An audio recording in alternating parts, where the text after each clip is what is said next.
నేటి భారతం శ్రోతలకు నా హృదయపూర్వక సమాంజులను సమర్పిస్తూ ఈరోజు మనం టిబెట్ యొక్క ఆధ్యాత్మిక గురువు అయినటువంటి దలైలామా గురించి తెలుసుకుందాం. ఆయన ఈ నెల జూలై 6వ తారీఖునకి 90 సంవత్సరాలు ఆయనకు నిండుతాయి. ఈ 90 సంవత్సరాలు నిండిన సందర్భంగా ఆయన ప్రస్తుతం ఆయన ప్రస్తుతం నివాసం ఉంటున్నటువంటి ధర్మశాలలోని మెక్ లియోడ్ గజ్లో ఆయన జన్మదిన వేడుకలను ఘనంగా నిర్వహించడం జరుగుతుంది. అయితే దీనికి ఇంత ఆసక్తికి కారణం, ప్రపంచ ప్రజలకు ఇంత ఆసక్తికి కారణం ఏంటంటే, ఆయన 10 సంవత్సరాల కిందటే తన 90వ ఏట నిండిన వెంటనే తన తర్వాత లామాగా ఎవరిని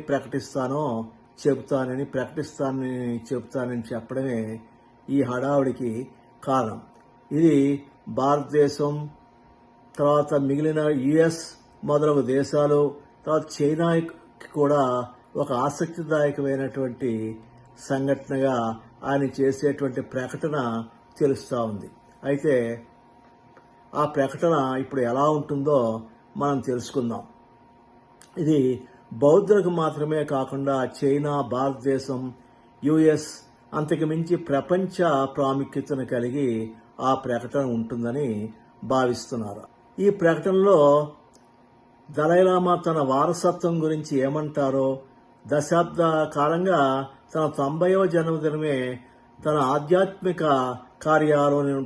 కార్యాలయం భవిష్యత్తును నిర్వహిస్తుందని దలైలామా గారు ఇదివరకునే ప్రకటించిన సంగతి గమనార్హం. అయితే ఈ దలైలామా ఎంపిక చాలా సంక్లిష్టంగా ప్రక్రియలను అనుసరించి ఈ నిర్ణయం జరుగుతుందని మనం తెలుసుకోవాలి. అసలు దలైలామాను ఎంపిక చేస్తారా? ఎంపిక చేసినట్టయితే ఎక్కడి నుంచి ఎంపిక చేస్తారు? అసలు ఆయన వెల్లడిస్తారా లేదా అని కూడా ఇప్పుడు ఒక ప్రశ్నగా. ఈయన ప్రస్తుతం 14వ దలైలామాగా చెప్పబడుతున్నారు. ఈయన అసలు పేరు 14వ దలైలామా బెంజమిన్ గ్యాట్సో 1935లో అమ్మడో, ఇప్పుడు చైనాలోని కింగ్జై ప్రావిన్స్లో జన్మించారు. ఆయన రెండో జన్మ అయినట్టుగా 2 సంవత్సరాల వయసులో గుర్తింపు లభించడంతో 1940లో లాసాలో అధికారికంగా లామాగా ఆయన ప్రవేశపెట్టబడ్డారు.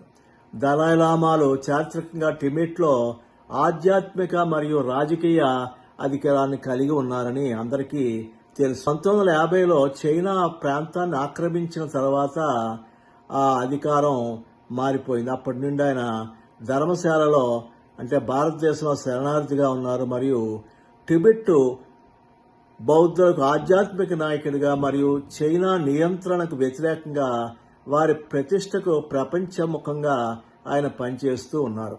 ఆయన ప్రస్తుతం భారత్లోని హిమాచల్ ప్రదేశ్లోని ధర్మశాలలో మెక్లోడ్ గంజ్లో నివసిస్తున్నారు.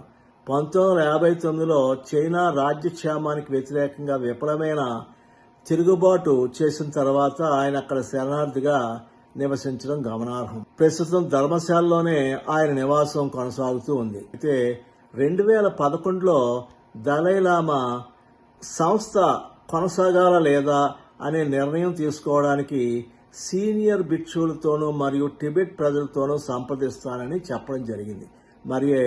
అయితే తదుపరి పునర్జన్మను ఎలా గుర్తించాలో కూడా ఇటీవల అతని 90వ జన్మదినానికి రాకముందు ఆ సంస్థ కొన్ని రకమైనటువంటి రూపకల్పనలు చేసింది. ఈ వారంలో 2 నుండి 4 జూలై వరకు ధర్మశాలలో ఒక ప్రధాన బౌద్ధ సమావేశం జరుగుతున్నది. దలైలామా వీడియో సందేశం కూడా అందులో ఉంటుంది. ఇది కొత్త మార్గదర్శకాలు లేదా ఒక వారసత్వ పథకాన్ని వ్యక్తం చేయవచ్చు. చైనా అసలు కొత్త లామాను ఎలా ఎన్నిక చేస్తారో సంప్రదాయంగా చూసినట్లయితే కొత్త దలైలామా ఎంపిక ఒక పవిత్ర మరియు సంక్లిష్టమైనటువంటి ప్రక్రియ. ఇది టిబెటన్ బౌద్ధ పునర్జన్మ విశ్వాసం మీద ఆధారపడి ఉంటుంది. ఒక దలైలామా మరణించిన తర్వాత సీనియర్ భిక్షువులు సంకేతాలు, దృశ్యాలు మరియు అశుభాలను అన్వేషిస్తారు. వారు లామా చనిపోయినటువంటి దిశను బట్టి కూడా అధ్యయనం చేస్తారు. ఒరాకిల్స్ను సంపాదిస్తారు.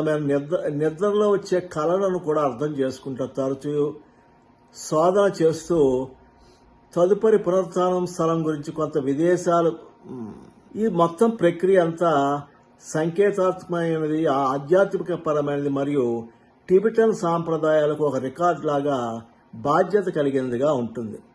ప్రస్తుత దలైలామాని ఎలా చేశారంటే, ఈయనకు ముందు 13వ దలైలామా శరీరాన్ని ఆయన చనిపోయిన తర్వాత భిక్షుకులు ఆయన తల ఎటువైపుకు తిరిగిందో గమనించారు. అయితే వారి దృష్టికి ఆయన తల తక్సేర్ గ్రామానికి దారితీసింది. అక్కడ 2 సంవత్సరాల వయసున్నటువంటి లామ్జో డొంబు అంటే ప్రెసిడెంట్ దలైలామా గారి చిన్నతనం నామం చెందిన వస్తువును సరిగ్గా గుర్తించారు. మరియు అతను కూడా 2 సంవత్సరాల్లోనే లామా గారి వస్తువులను గుర్తించడం జరిగింది.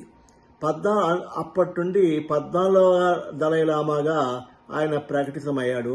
తర్వాత లెంగ్డిన్ గియాట్స్కో అని పేరు మార్చారు. కానీ ఈ ప్రక్రియను పునరావృతం చేయడం ఈ రోజున ఒక ప్రధానమైనటువంటి సవాలు.